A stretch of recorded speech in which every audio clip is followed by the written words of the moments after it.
There's nothing metal around it.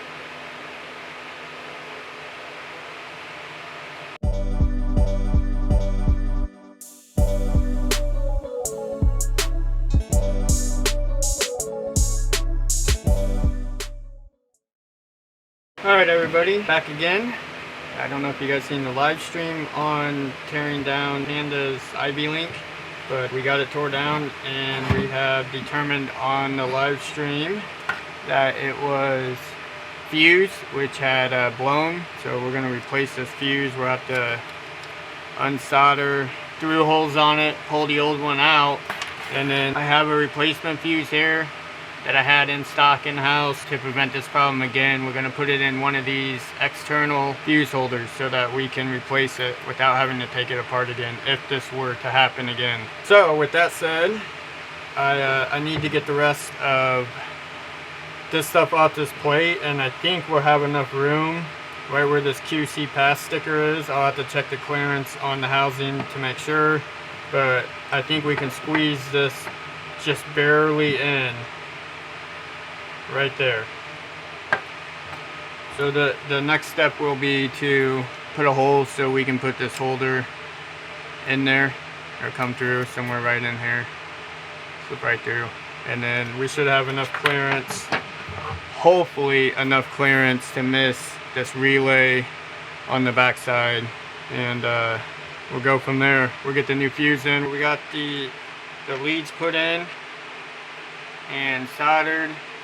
On the back side, I kind of just added some extra solder to connect the close by pins just for some extra protection for higher currents. This is 16 gauge wire. That's what they have coming in. I cut a piece of heat shrink tubing to slip over and that will be for the fuse holder. I'm going to solder these on, the wires onto the two prongs, and then we'll put the piece of heat shrink over it and then heat shrink it down, and that's just to keep anything from touching it and shorting out, because it will be a hot 240 whenever it is plugged in. So whenever the C13 is in this side, these wires will be hot all the time as long as there's power in.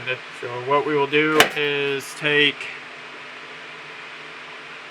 this plate off and mount this, and then solder the wires on with the heat shrink, and then it'll be ready to put back together and test.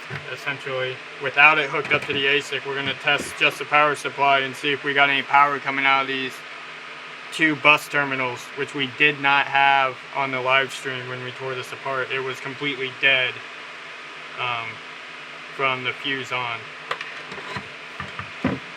We have everything hooked up. All this stuff is soldered. Everything's kind of roughly together in a state that we can power it up. What we will do is hook onto this one, go on to this one. So we'll connect 240 up to this and see how everything works out. There's nothing metal around it.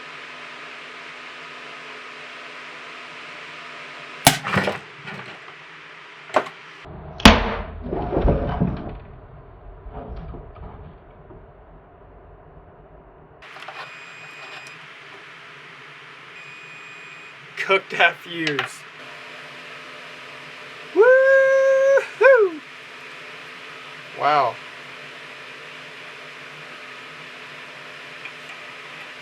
I can't tell which yeah, it's this power supply is definitely was dead shorted somewhere. I just can't see where. So probably why the fuse blew. Definitely did blow. Alright guys, well yeah, that concludes that this thing is definitely fried, and it blew. You can't see it, but it blew this coil out. It's like down in here. It's all burnt underneath these two components. You can see I can see the black. You guys probably can't, but it blew out all these traces underneath. So either one of two things. It's got 2 rectifiers on it. These could be bad. It looks like all the DC to DC conversions here, and then switching MOSFETs. So the next step, we can try and repair this, but honestly, it's gonna be very time consuming because we're gonna have to trace everything back until we find the bad component. I think it's gonna be easier for us to just retrofit a server PSU onto it with terminal breakout board, not like your standard breakout that you guys use in mining, but it's actually it's the same thing. It slips on here, but it's just got tapping points for the buses. It would be the same as the screw terminals, and we can just pull our 12 volt off of here.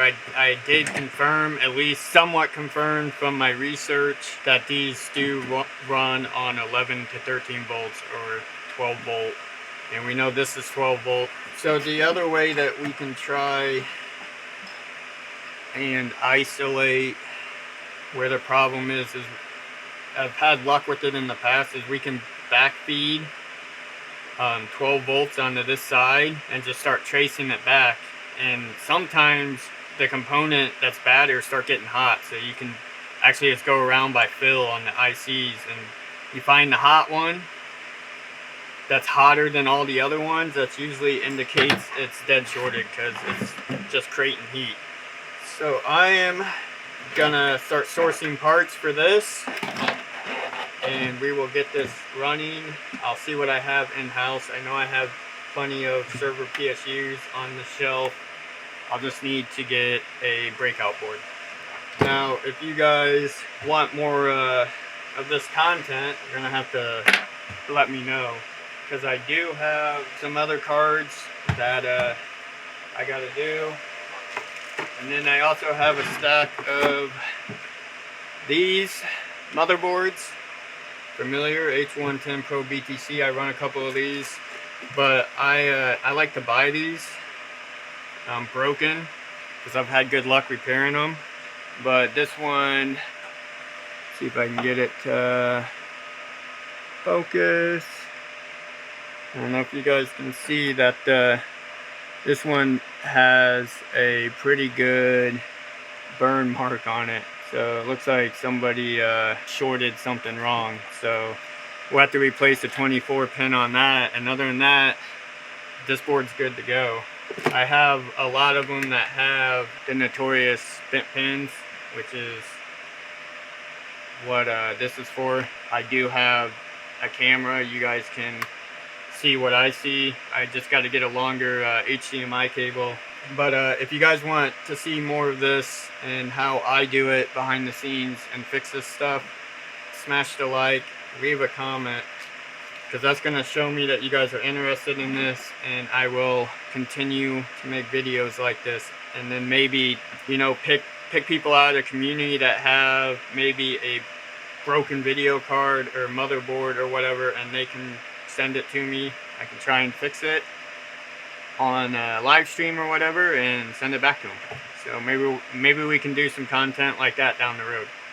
Alright, so we're gonna end this video here. If you guys want to see more of this content, please like and subscribe and leave a comment, and to show that you want me to make more of this content, more of these videos. I do this all on my own time and out of my own pocket. So if you guys are interested in this, then I'll continue to invest my time and money into it so I can try and bring the best content that I can on this subject. I'll see you guys later.